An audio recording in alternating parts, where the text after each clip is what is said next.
In August of 2018, I introduced a bill to clarify that no president could withdraw the United States from NATO without the advice and consent of the Senate or an act of Congress.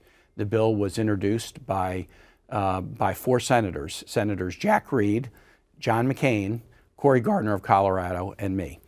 I believe it was the last bill that Senator McCain introduced before he passed 1 month later in August of 2018.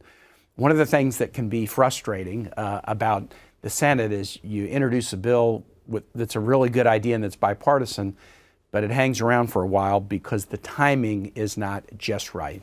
And often what it takes for bills to move is for the timing to be right. We obtained a vote on the bill in December of 2019, a voice vote in the Senate Foreign Relations Committee, and it came out unanimously, but it never received floor action. I reintroduced the bill in 2021 with a group of very bipartisan stakeholders, about 14 co-sponsors, Democrats and Republicans, because the importance of NATO has only grown more obvious over time.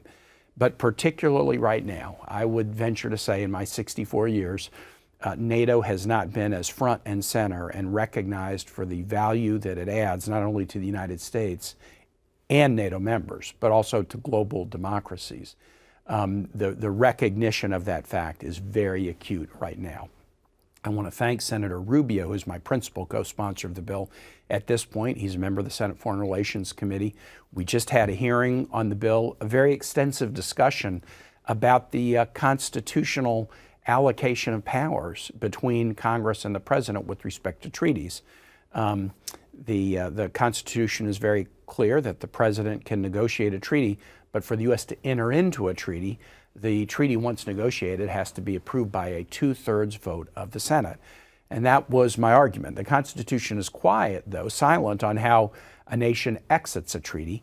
And the Supreme Court, in a case that was decided in 1979, Goldwater versus Carter, essentially said that that is a political question. The exiting of a treaty is a political question for Congress, the Article I branch, and the President, the Article II branch, to decide among themselves. So given the critical nature of NATO and given the unity that this Congress feels about the role of NATO, particularly now in helping defend Ukraine, the time was right for the bill. And we just had a very full debate on it in the Senate Foreign Relations Committee. And by a vote of 21-1, the committee has forwarded this bill onto the floor. And I hope to work hard to get floor action on it soon.